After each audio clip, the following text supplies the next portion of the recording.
Hey everybody, how are we all doing? I'm Overtime, and welcome to another edition of the Game Boy-A-Thon, a series where we play every Game Boy game ever released and say something a little bit interesting about them. Good to see you all. Welcome to the 10th edition of this. We've 10 out of 128, or at least 128 planned ones. Things will conceivably change, and you never know. It could be doing 130 or 132 depending on circumstances that happen and whatnot. But hey, big milestone and whatnot. Big milestone for this. So before we get started, I do want to just give a little bit of a PSA. So I just got a warning that there is a severe thunderstorm warning in my area. Now, my place is pretty good about keeping power, but that doesn't mean it's not good about having occasional power surges that knock me offline. So if we end up having the stream abruptly end, that's kind of why. And we'll try to get back to the action as soon as possible.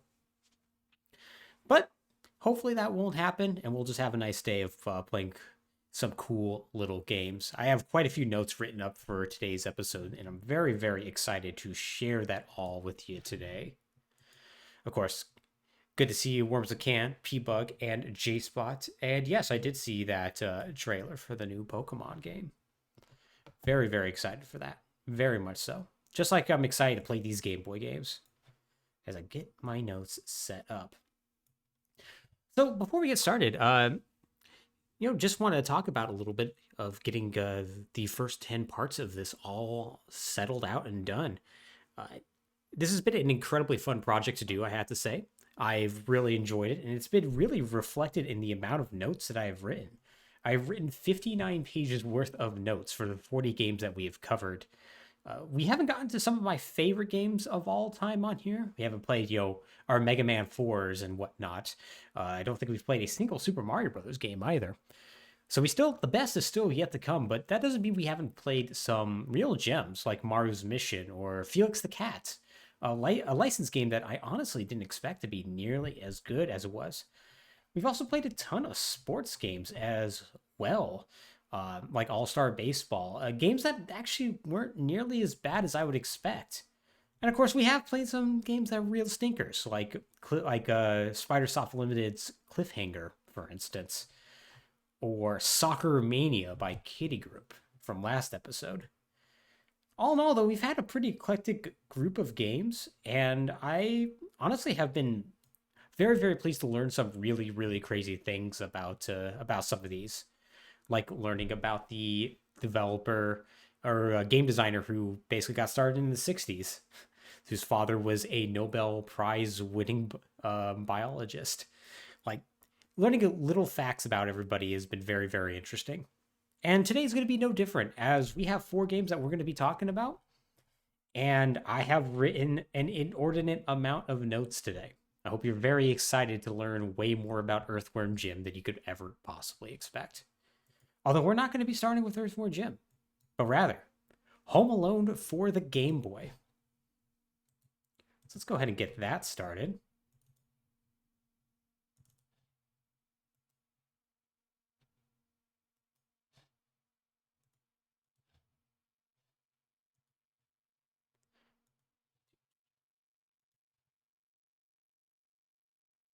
Uh, are we going to get Home Alone for the Game Boy started?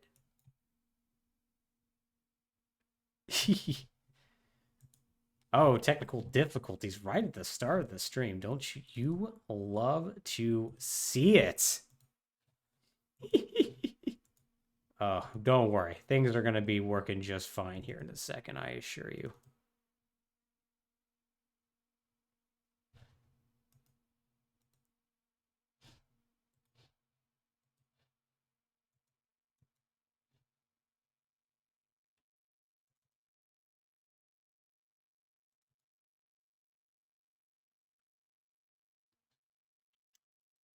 Well, I legit do not know. Ah, there we go.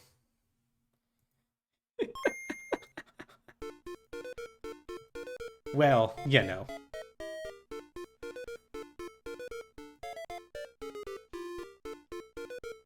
There we go.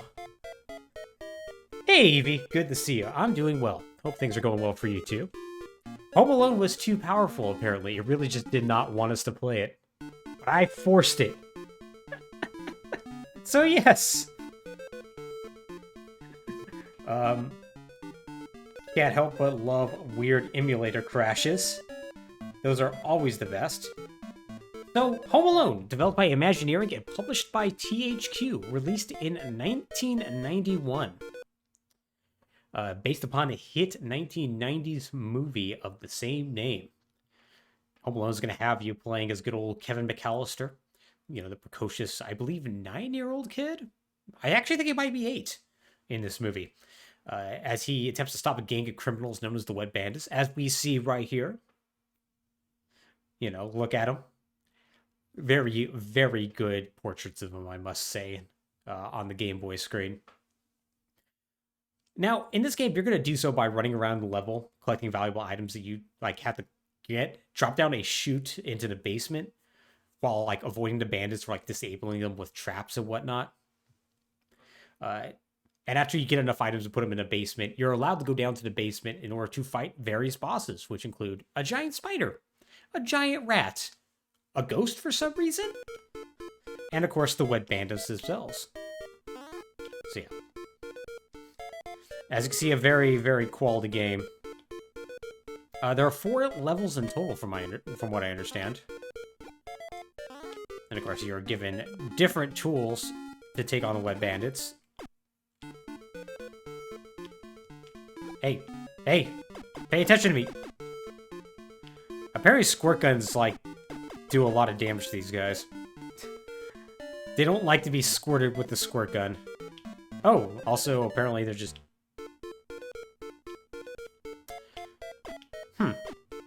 So yeah, I guess you just gotta... Oh no! Even if they're disabled, you can't just run past them. Interesting. So yeah, that's basically the gameplay loop of this game. Nothing too particularly crazy to say about it otherwise. Also, apparently the music here is literally just the traditional Home Alone music, the Home Alone theme song, I suppose you could call it, on constant repeat. I would overall say this is not the world's worst idea for a video game, with how it's moving and whatnot. Although, overall, I would not... It doesn't seem exactly like the most in-depth sort of game, you know? Oh, you gotta hold down to go down the stairs, apparently. Also, I kind of expected the Wet Bandits to actually be able to... Oh god, who the heck is he? Okay, I don't think we can deal with him. We're just gonna ignore that dude who is, I guess, also a Wet Bandit. Yeah, so it looks like we have to get a grand total of 18 more items. Oh, jeez.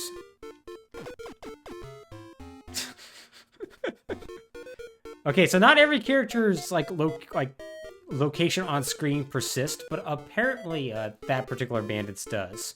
So, good to know. Good to know. You gotta really just lay into him in order to stop him before he hits you. Ooh, pizza. Oh, so I guess you could check in, couch cushions and whatnot in order to find valuables. So we undoubtedly have lost some valuables that we didn't grab previously. Also, that seems like a little Okay, so he does chase you. So some Wet Bandits do chase you.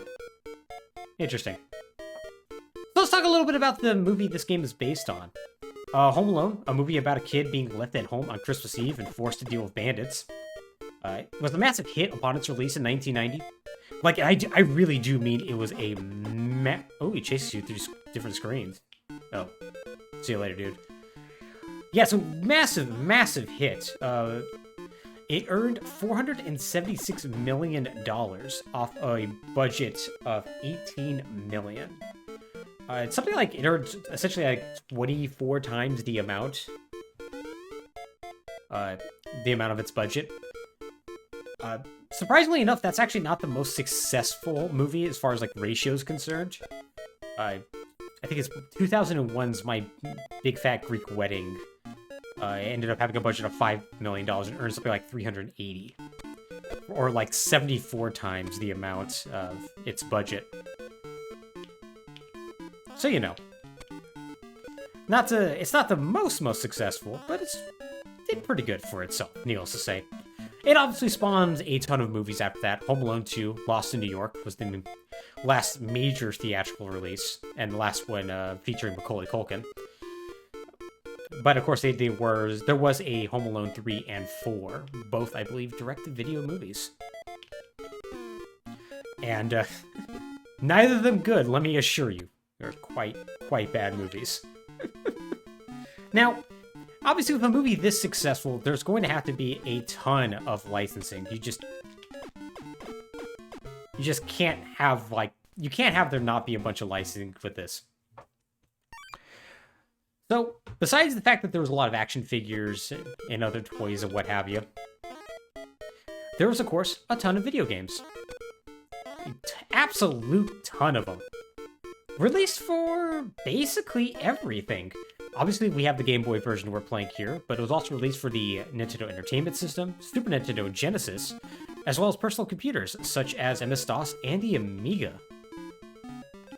Now, even the Sega Master System apparently got a version of the game, which, around the time this game was released in 1991, Sega Master System was not exactly setting the world on fire in North America, so bit of surprise to see that one, but hey, you know, good on them.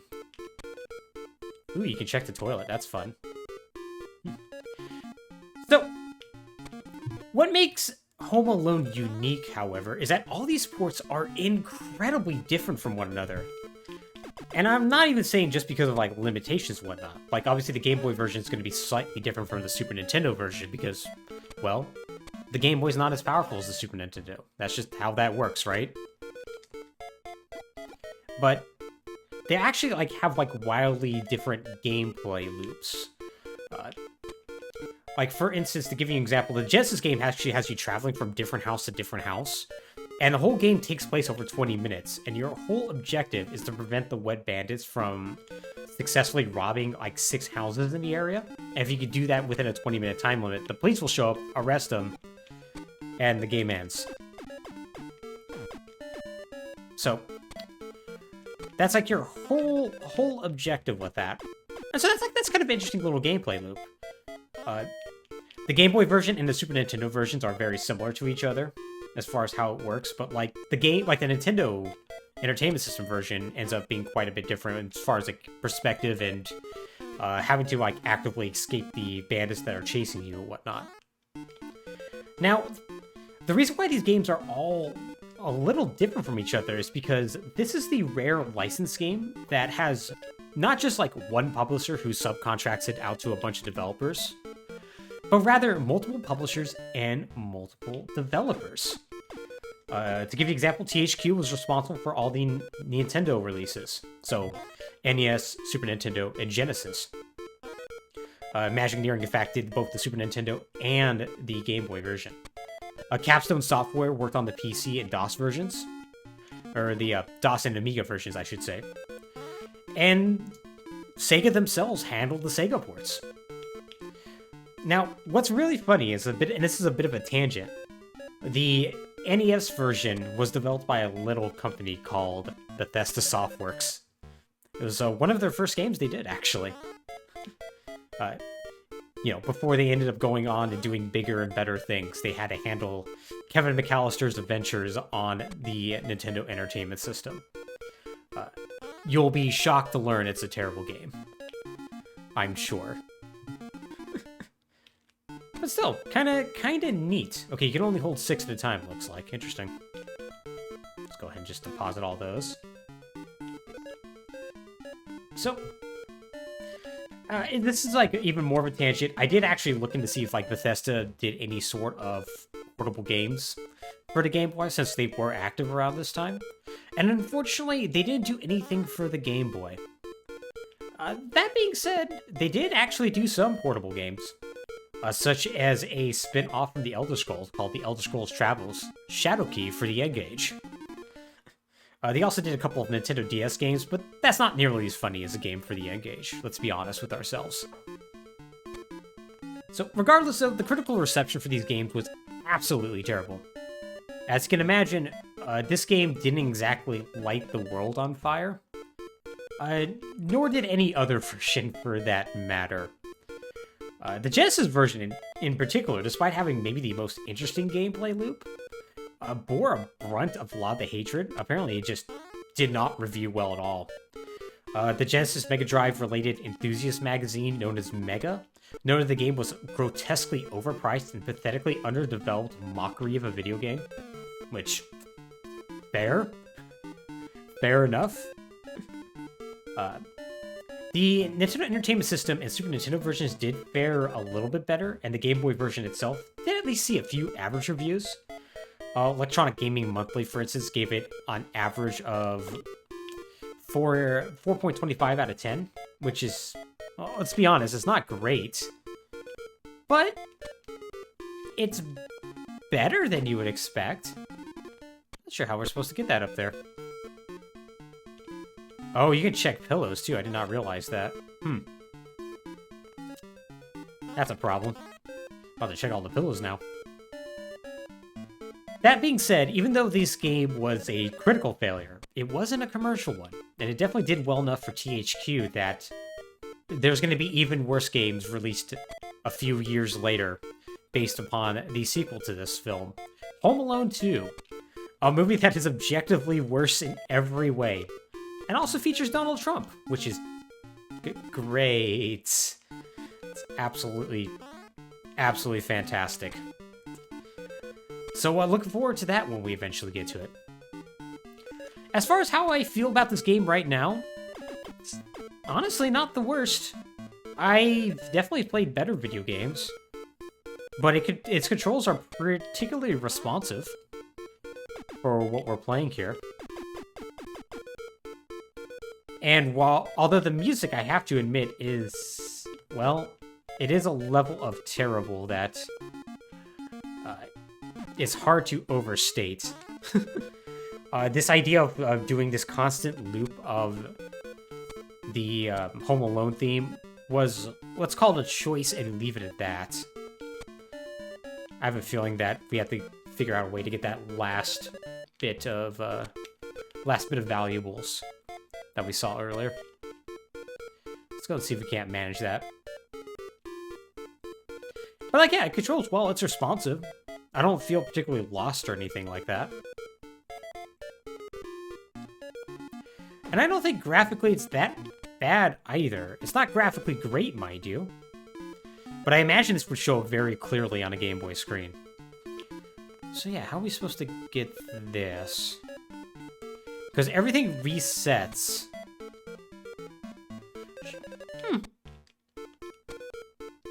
It doesn't look like you can. Yeah, Worms the Can was saying to jump on open drawers, but it doesn't seem like that works. It looks like there's more treasure than you actually need to get, which is good. Oh, wait, hold on. Oh, no, you were right. You have to constantly hold up for it to stay open, though, which is odd. But hey, there we go. Now we can start making our way towards the basement. And we can fight our first boss. And I think maybe after that, we'll go ahead and move on. But it wouldn't be right to end it before the boss, which I'm sure is going to be great.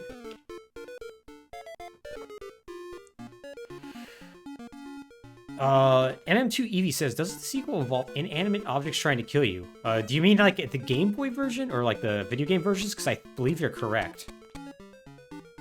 Oh. Good job locking yourself in, Kevin McAllister. Oh, there's ants that don't move.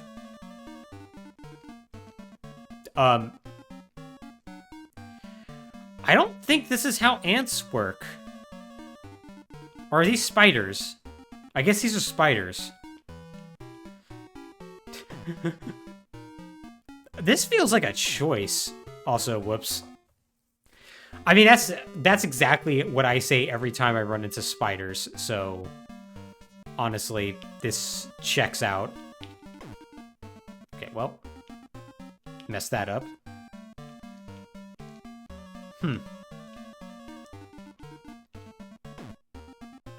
These are some really weird jumping puzzles out that all of a sudden just showed up. Oh! I got juked by a spider. That just happened.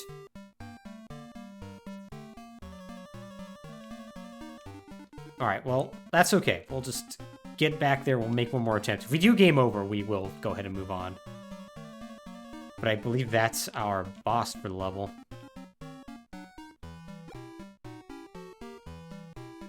Now, unfortunately, we can't... Okay, so the spider just moves back and forth. Oh, and you gotta drop bricks on him.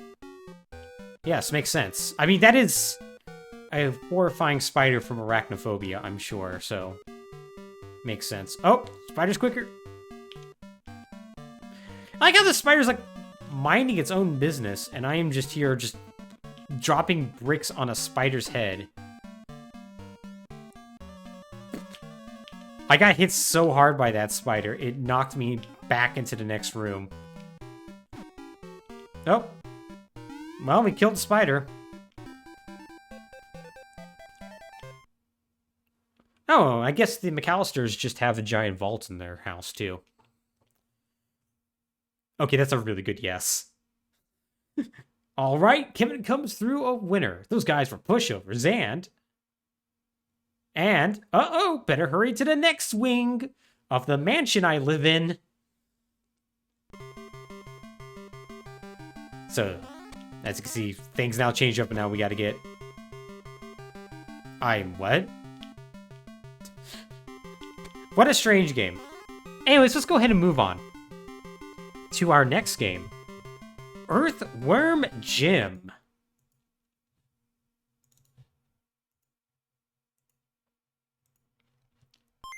So, Earthworm Jim, developed by Eurocom and published by Playmates Interactive. Original version by Shiny Entertainment. Released in 1995.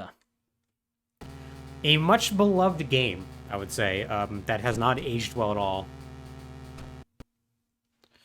This is a port of the Super Nintendo and Genesis version.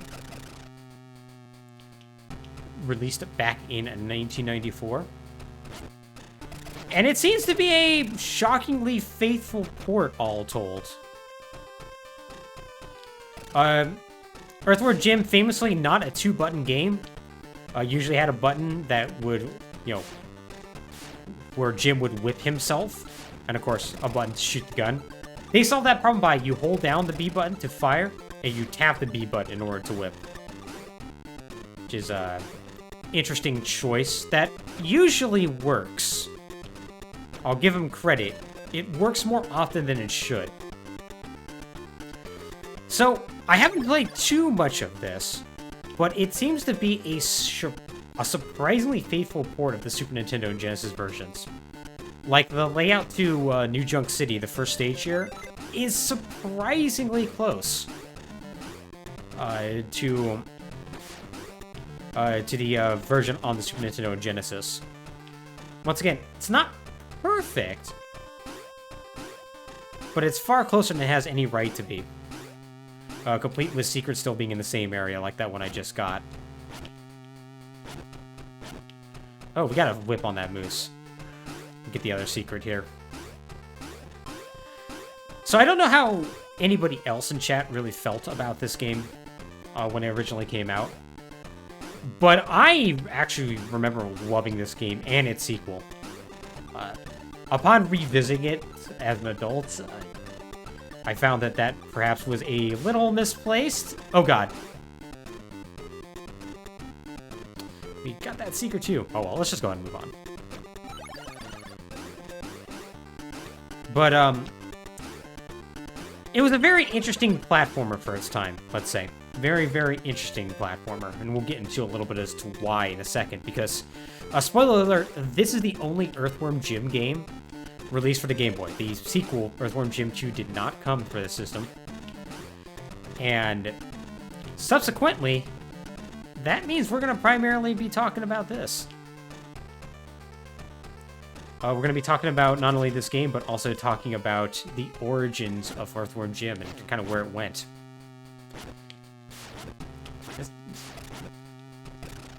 Yep, that dog is messing me up, which makes sense. Makes sense. So, let's talk a little bit about Earthworm Jim. Once again, this is a port of the original game released for the Super Nintendo and Genesis in 1994.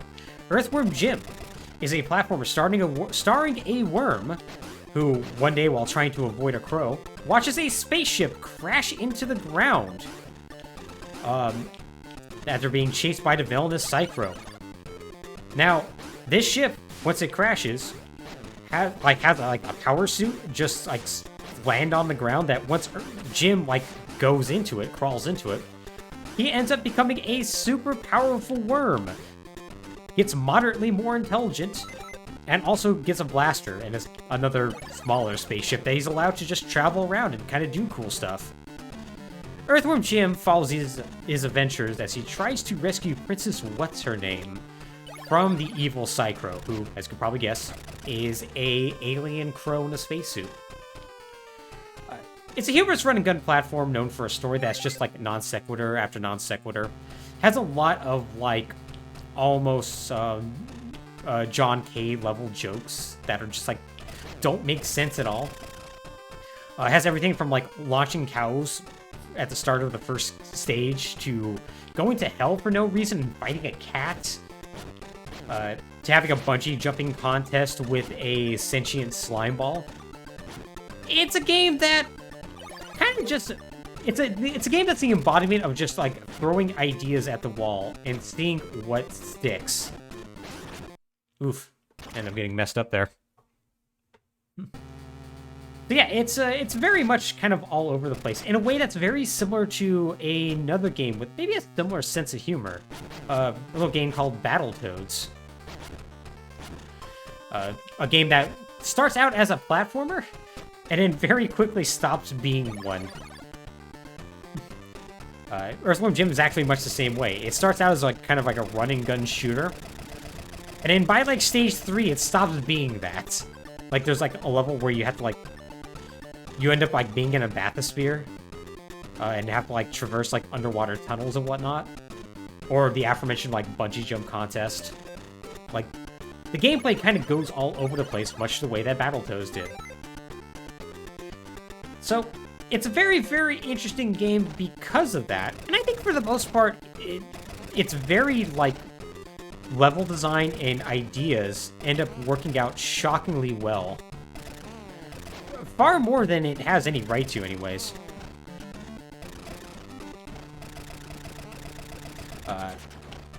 Yeah, by the way, yeah, this first stage it might as well be a one-to-one copy.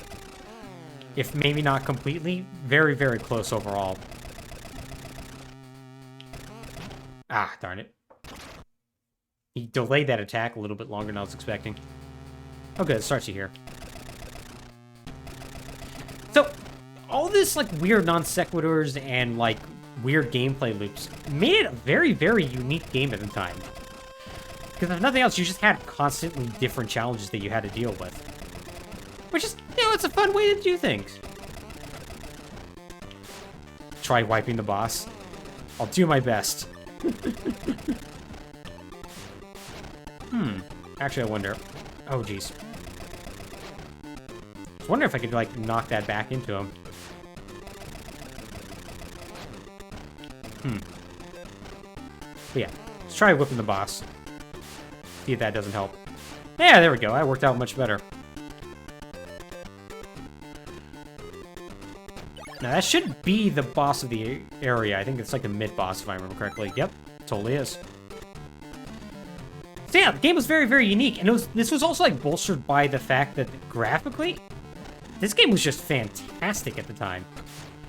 It used its... Oh, geez.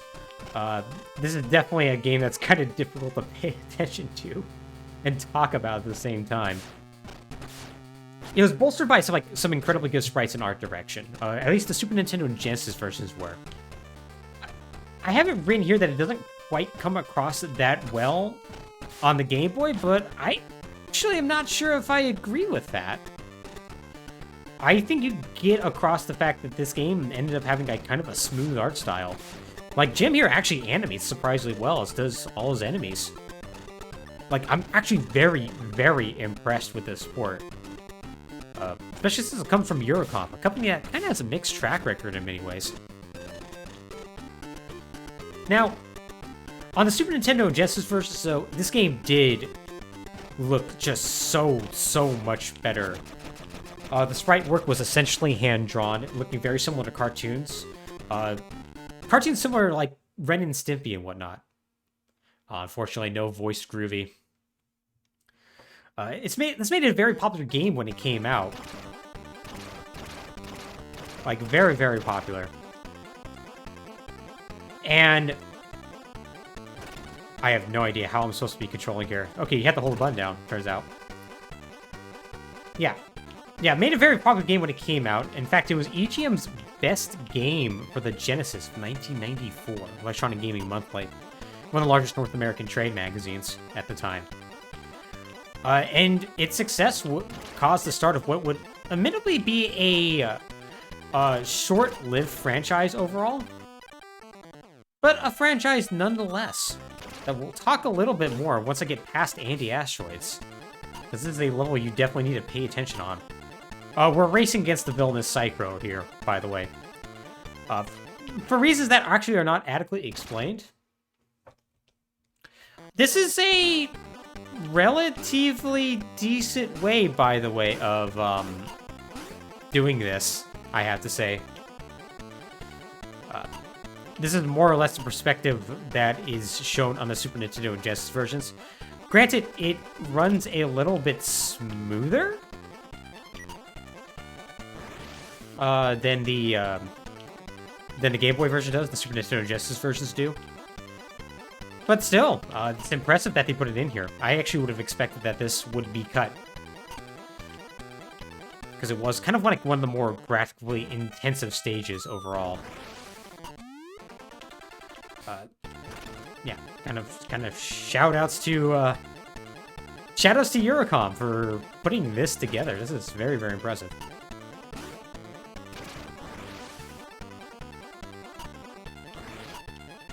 Oof, we are getting absolutely wrecked.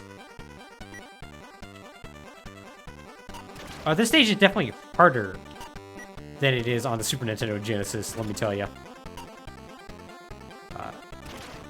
Definitely having a hard time adequately controlling here.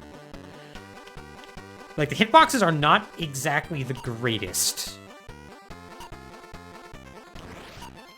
So sometimes it looks like you're about to dodge an asteroid, and then you're totally wrong. And yeah, these stages do seem a little bit long. I'm not sure they're this long on the Super Nintendo and Genesis versions. But we should be about at the end here. There we go. Very good.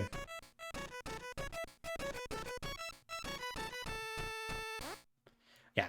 Game is definitely missing a lot of the voice clips that kind of added a lot of character to this, but yeah, what the heck is the second stage? And it is the second stage on the other versions as well, so it seems, yeah, very, very faithful. Very, very faithful to this. So, let's talk about a little bit more about Earthworm Jim. So, once again, this game became a franchise, which, well, that was kind of the plan all along, it turns out. So, let's talk a little bit about the origins of Earthworm Jim. This game is published by Playmates, a company that is best known as a toy company nowadays, and was known as a toy company back then as well. Now, in the late 80s and early 90s, they found incredible success putting out the Teenage Mutant Ninja Turtles toys. In fact, if you're my age, you probably owned one of these toys. Or at least I'd be very, very shocked if you didn't. I, for one, had the stylish April O'Neil doll with the quote-unquote real stylish hair, and the firefighter Donatello. Absolutely, well, I was about to say fantastic toys, but they're more just kind of okay. They're cool. They're cool. They're cool toys. I was happy to have them as a kid. So they saw the success that Teenage Mutant Ninja Turtles was having, and you're like, well, why can't we get in on that? What if we made our own cool franchise that appealed to the youth of today, and upon doing so, was just able to keep all those profits ourselves? Which, yeah, that's pretty much what every mid-sized company was kind of doing at this point, so... Yep, makes sense. That completely tracks. This stage, by the way, seems pretty reminiscent of the Super Nintendo version, although obviously little less photographic memory on this one. So, Playmates Interactive was created shortly after this, with the sole purpose of making video games. I think we have to defeat Lawyer Dude, or can we ignore him? We can ignore him, good. Ah, right, we have to defeat the snowman who's in hell, right.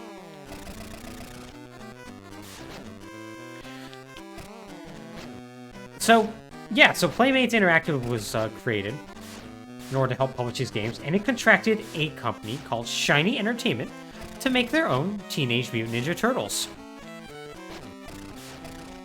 So, Shiny Entertainment, let's talk a little bit about them. Shiny Entertainment is a company founded by well-known game developer David Perry.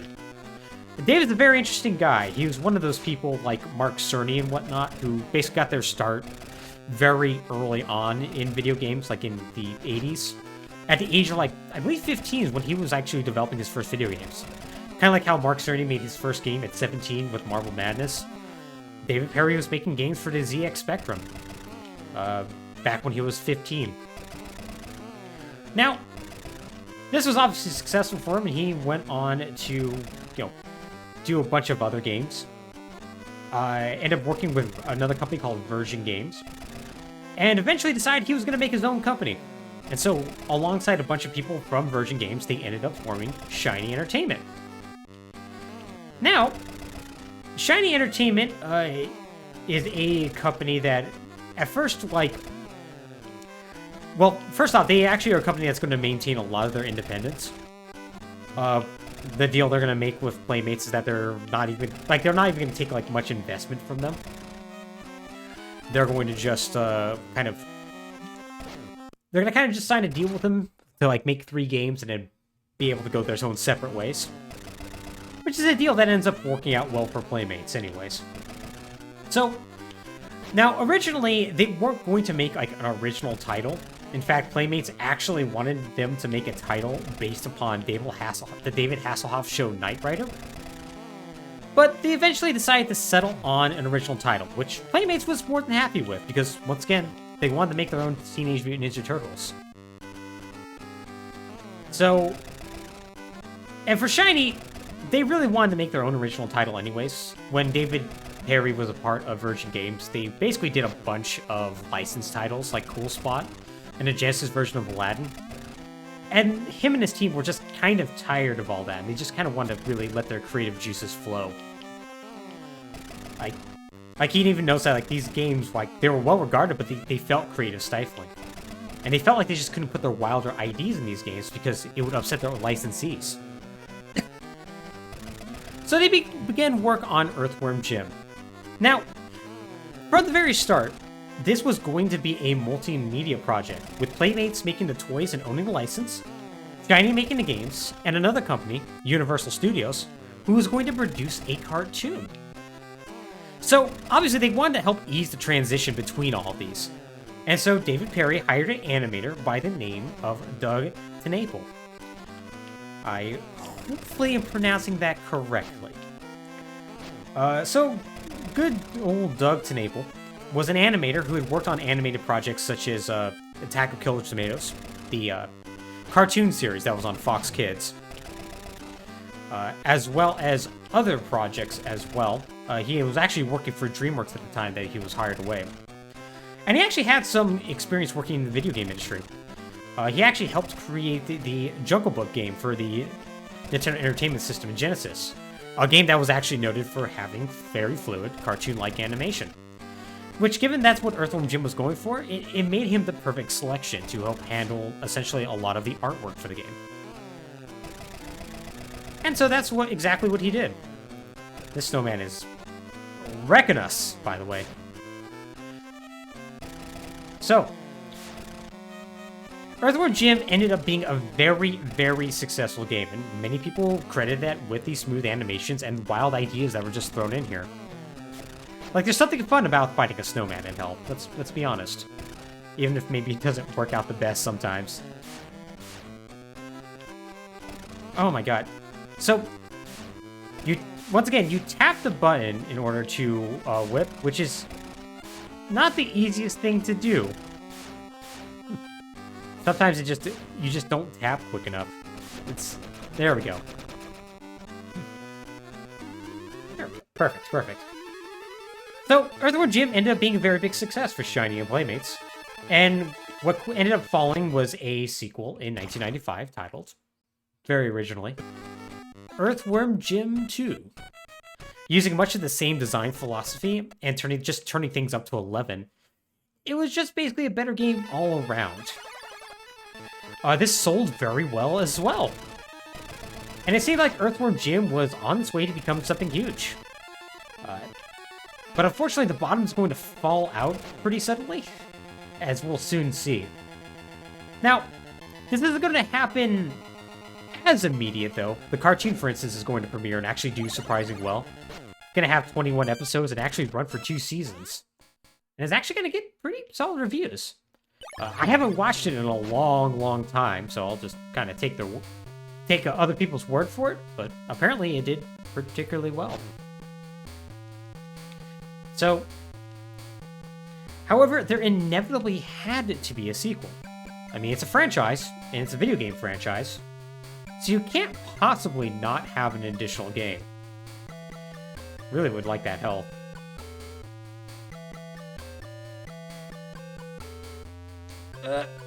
Actually, I wonder. There we go. Had to jump while walking uphill. So, the thing is, though, is that by the time that the third Earthworm Jim game was ready to come out, Playmates had kind of already gotten tired of Earthworm Jim, and kind of got tired of the video game industry at large. While Earthworm Jim did well for them, their other endeavors kind of didn't. And so they exited the video game industry in the mid-90s. They sold off all of Earthworm Jim to another company, Interplay Entertainment, my apologies. Interplay's had a lot of names over the years. And Shiny actually was sold to Interplay as well. Now, Interplay did not have complete ownership over Shiny, which is why Shiny was also... Oh, that's silly of me. Oh well. Which is why Shiny was able to institute a policy where they refused to make sequels anymore. They would only do original games, and they would only make one of them. Bit of a problem when you buy the creators of Earthworm Jim, buy the license to Earthworm Jim, and then they don't want to make you another Earthworm Jim game. Bit of an issue. So instead, what happened is that they handed off development to another company, VIS Entertainment. A company that wasn't really all that well known for games at the time.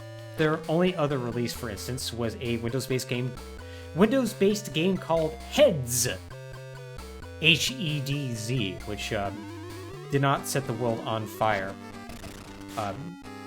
Fun fact about Viz, they would exist for quite a while and would go on to make State of Emergency for Rockstar Entertainment on the PlayStation 2. Which, that's weird. But, in the meantime, they're tasked with making a little game called Earthworm Jim 3. Now, development for this game apparently was very, very fraught, with the game undergoing a ton of revisions. Assets were created and discarded just at random.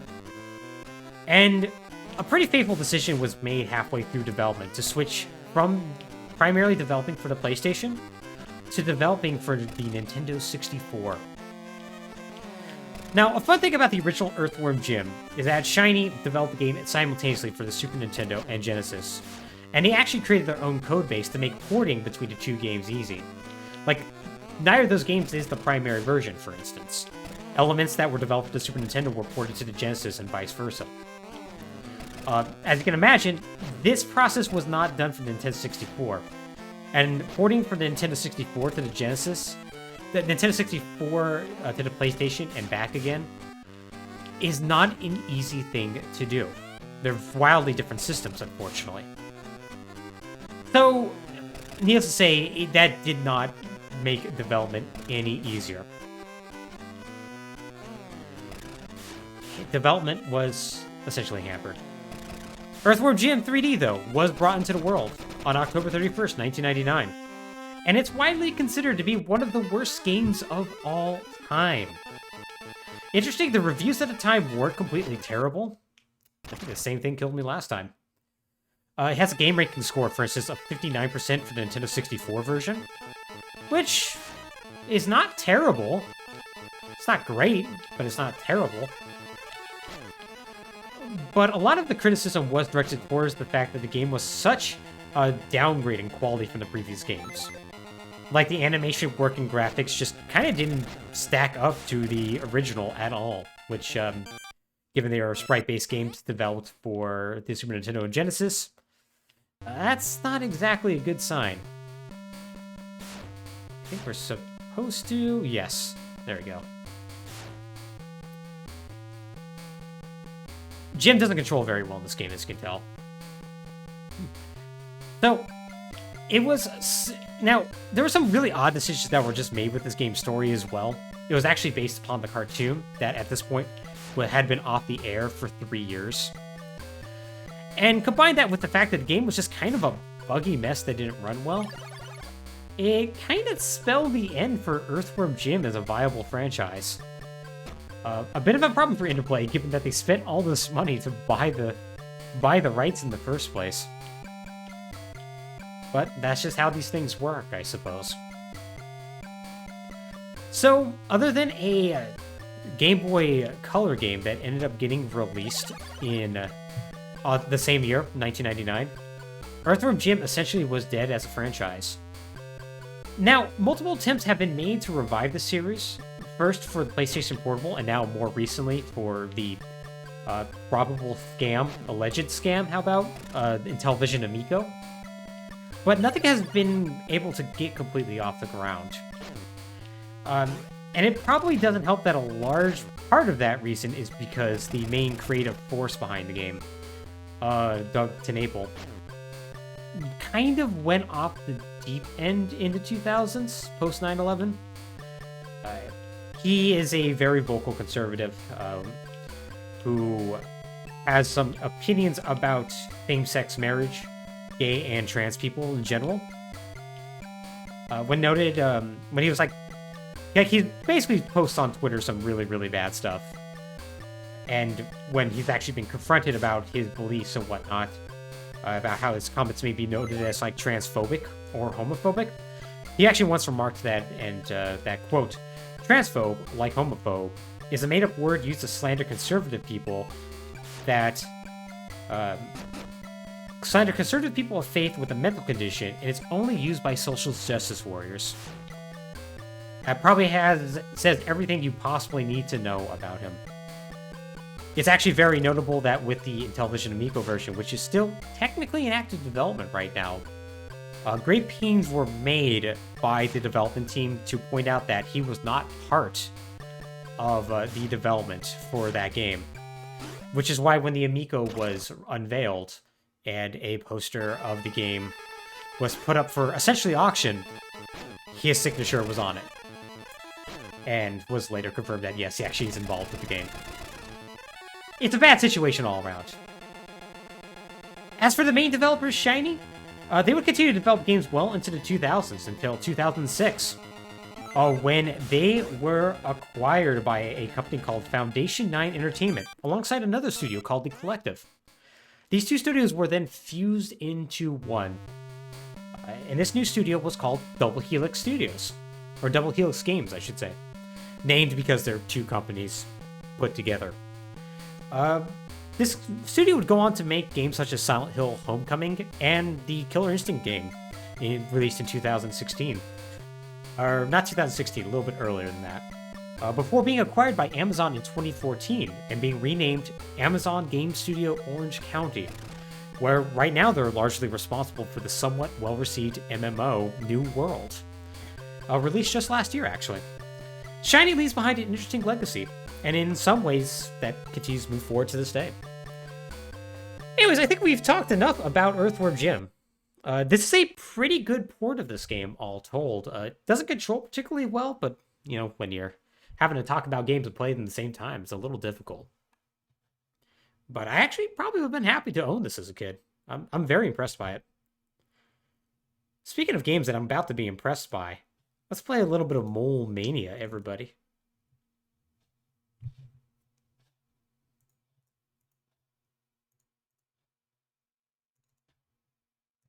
So, Mania, developed by Nintendo EAD with assistance from Pax Softnica, and published by Nintendo proper. Released on June 21st, 1996. We've got an exact release date for this one. Now, this is one of Nintendo's EAD's lesser-known games, but probably one of their best, if I had to say. Okay, maybe not one of their best. That's okay. That's that's probably overselling this game a little bit. But Mole Mania, as we're about to see from this intro, has you play as Muddy Mole, who, after his wife and 7 kids are kidnapped by an evil farmer, must solve a bunch of puzzles in order to rescue them. Speaking of the farmer, here he is. Look how evil he is. Oh god. He just ripped those walls out. Oh, it's a good thing he left behind his business card, though. So Muddy Mole can figure out where he's going and who he is. Oh, I guess Jinbei actually left a ransom note. You want him back? Come visit me in Jinbei land. I wish I was a farmer who had its own land.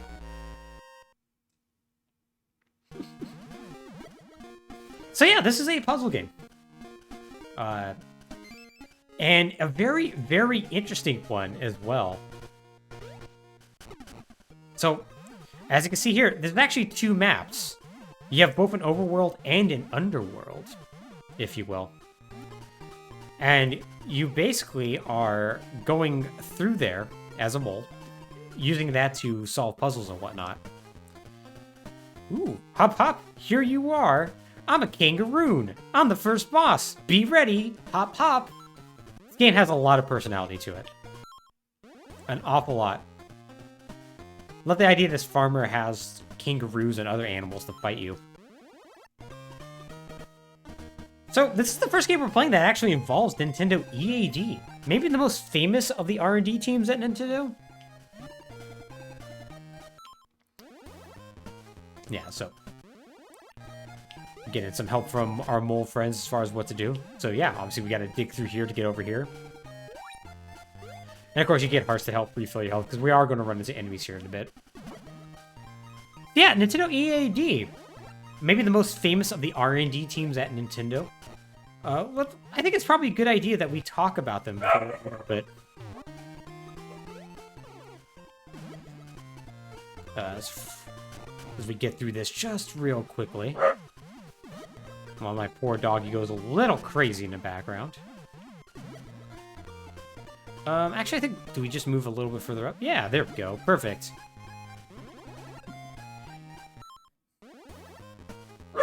Yeah, so push or pull the black ball. If you drop it in a hole, see what happens. It's actually not being picked up too much, but there is a little bit of thunder going on. Combined with the workers who are actively working right now, the little puppy is going just a bit crazy. Yeah. So Nintendo Entertainment Analysis Development is one of Nintendo's specialized internal development studios. Ah, so yeah, you can't dig through those, unfortunately. So yeah, as you can see, you gotta kind of instead go into holes that are already created, but if you want to get past those. If you drop in a hole, see what happens. Interesting. Okay.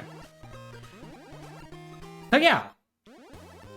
Nintendo Entertainment Analysis and Development was founded back in 1983.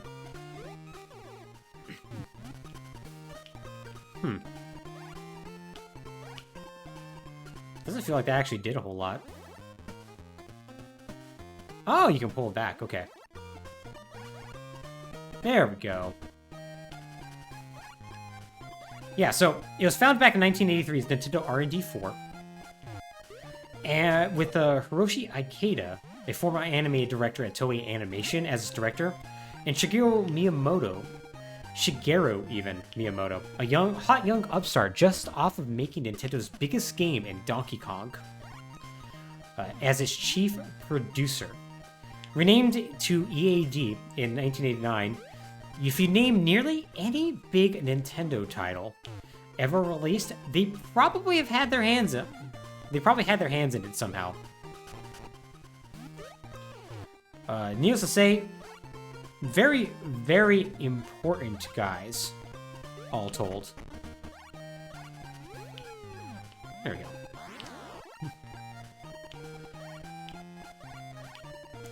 So yeah, very, very important.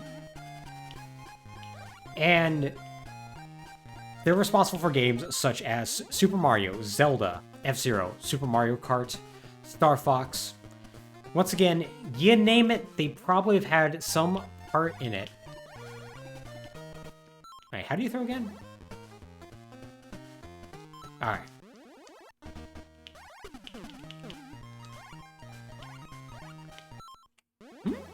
Press B to grab and stand still. Well, that's okay. We'll just... Oh, okay, that's what you gotta do. You gotta wait a second to throw those. So yeah, unsurprisingly, a team this prolific has had some pretty big names that have, like, filtered through their halls at one point or another. With people such as Eiji Aoyama, the man in charge of all things Zelda now, Hideki Kono, the main producer behind the Mario Kart series now, and Takashi Tezuka, the main writer and designer behind Legend of Zelda, and in charge of basically all things Animal Crossing.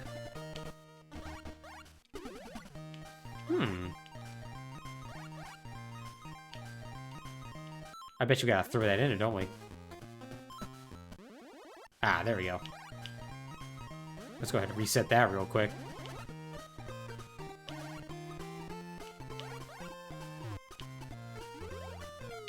There we go. Perfect. Perfect. So yeah, needless to say, big names that have, like, just kind of filtered through these hallowed halls at one time or another. Let's read these real quick. Okay, saving. Oh, well, stage over anyways. That's okay. Oh, is that one of our mole friends? Oh. Oh, thank you, helpful mole man. Yes. So, this makes Mole Mania a very interesting game in the EAD pantheon. Because I think most people really have not heard of this game at all. And that's not really much of a surprise. I mean, let's be honest. Like, I had heard about this game, like, a little bit here and there, but not too much past that. So, with the exception of Shigeru Miyamoto as producer, this game actually doesn't have a whole lot of big names that's associated with it. Instead, it seems to have, like, an eclectic team of Nintendo employees who have worked on this project. And, like, some of the credits that they have are rather strange, all told. Oh, I kind of screwed that up, because now I can't grab and throw it. Interesting. A lot going on in Mole Mania, it turns out. Yeah, let's do that. And let's get rid of this dude real quick. Yeah, let's talk about some of these people who actually worked on this. Like, a few of these people that are actually credited on here include Masayuki Kamiyama. he's somebody who actually primarily worked on Game Boy games, such as Wave Race and Donkey Kong 64. In fact, he was the director of both of those games before becoming the director of this game. A person credited as a coordinator, which I'm not really sure what that title exactly is, like what exactly corresponds to. But somebody who was credited as that on this game is a person by the name of Tatsuya Hishida, who's done seemingly everything in Nintendo at one point or another. Like he did supervision for various small games, like 2006's freshly picked Tingle's Rosy Rupee Land. Worked as like the art director on the Pokemon Stadium titles for Nintendo 64. And even worked on handling like voices, like being like the voice director and coordinator for a lot of Satellaview releases, the weird satellite add-on that Nintendo had.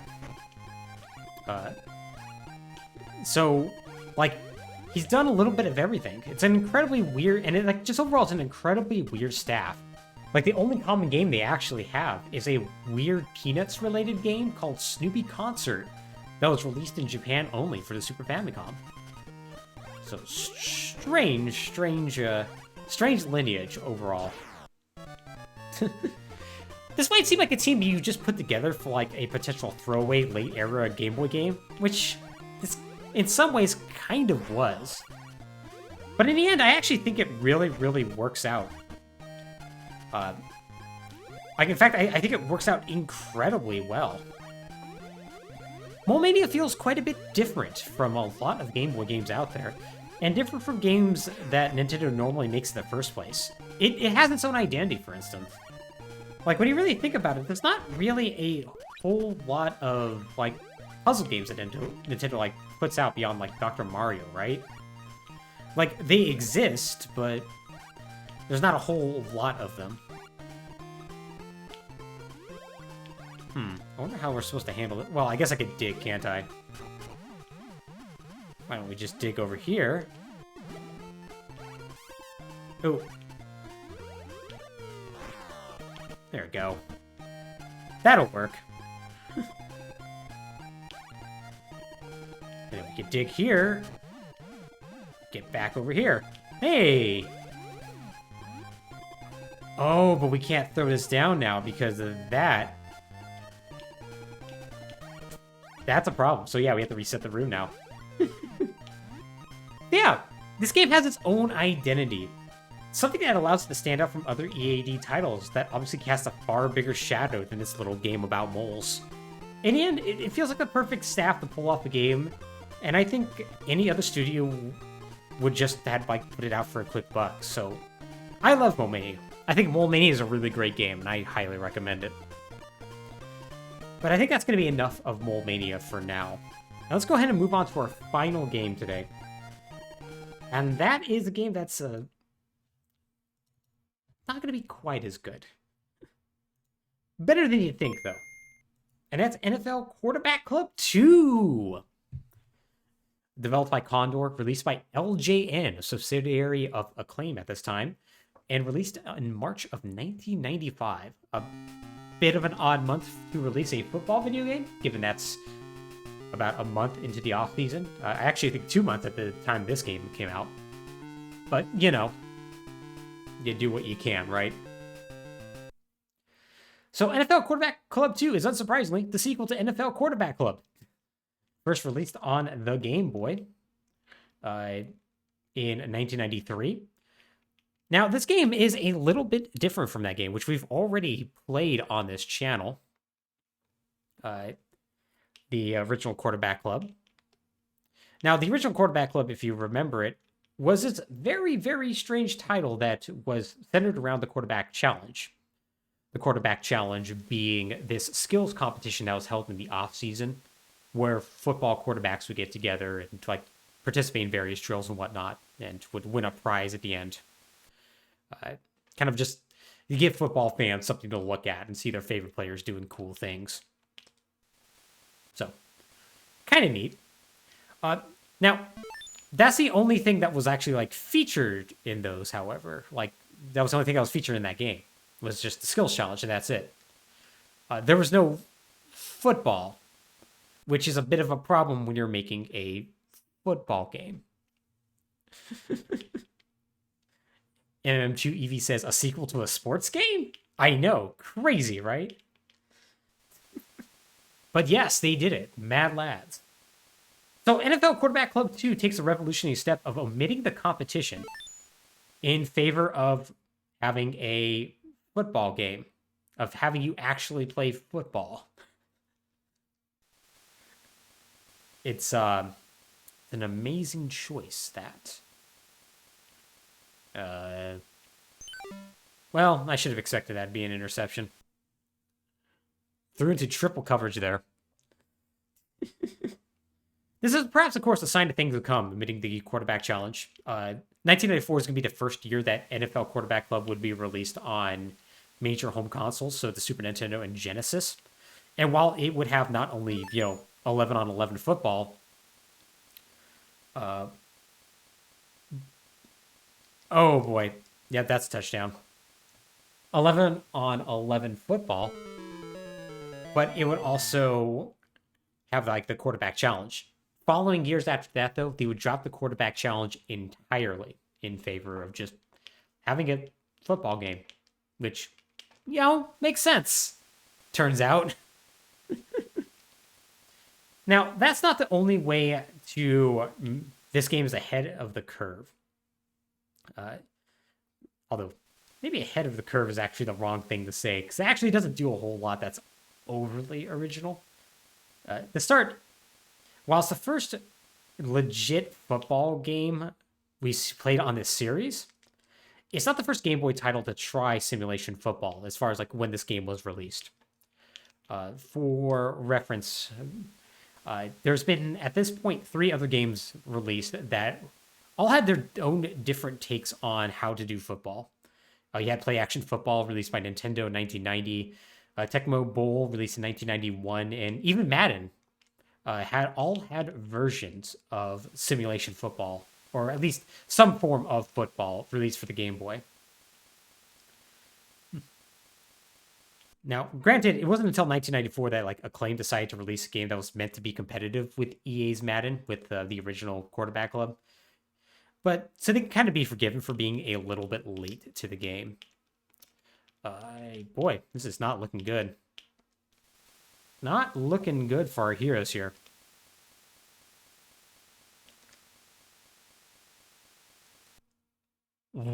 Okay. That was a pass. Let it be known. That was a pass.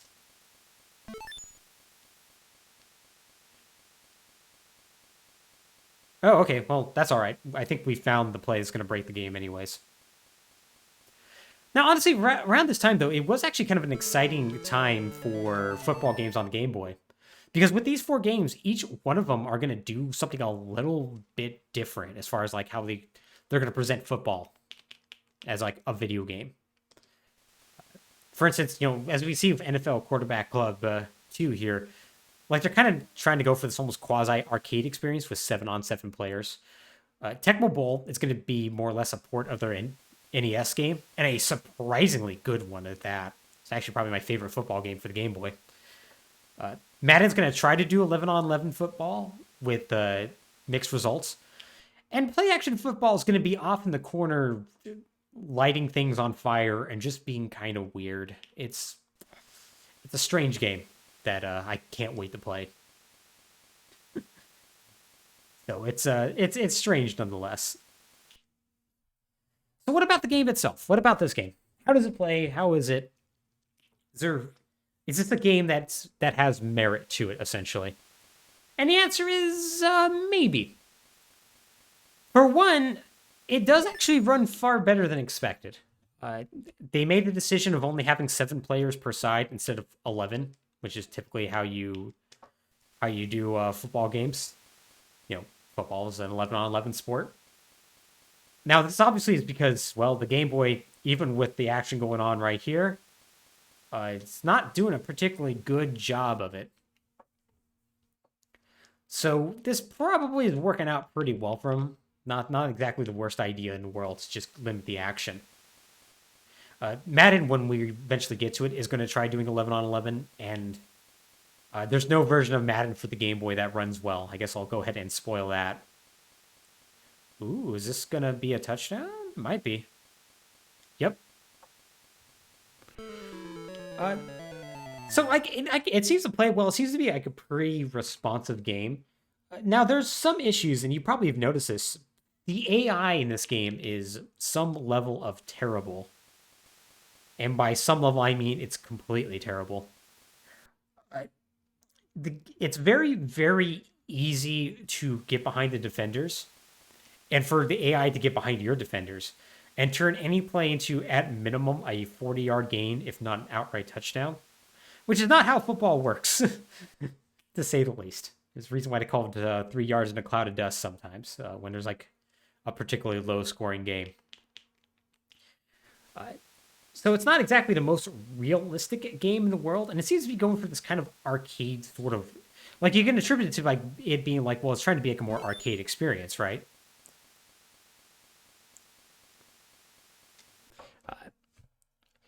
But that being said, like Tecmo Bowl kind of does a better job at that. It's also, if I remember correctly, 7-on-7, and just in general, its presentation, everything just happens to be that much better. In fact, this presentation itself is quite terrible, and I'm actually going to show off a little bit of its presentation. We're going to just reset real quick, because I want to show a little bit of what the features are in this, because this feature set is very, very limited.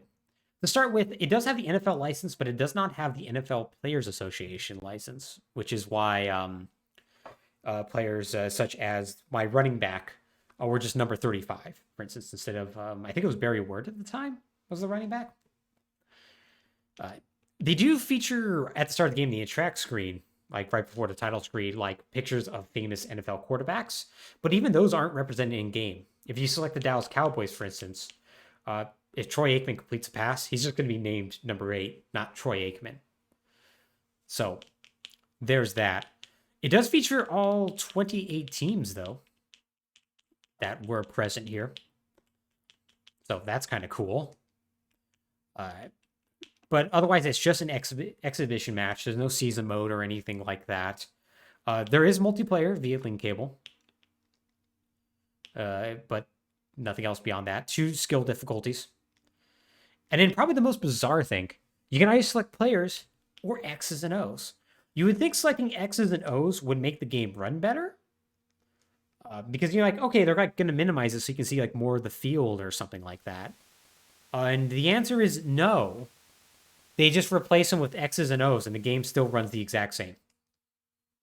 Why they made this decision, I couldn't tell you. It's a choice. It's a choice. Let's call it that. And perhaps not one I personally would have made, but here it is, I guess. Now, this is not going to be the last quarterback club game that we're going to play on the Game Boy.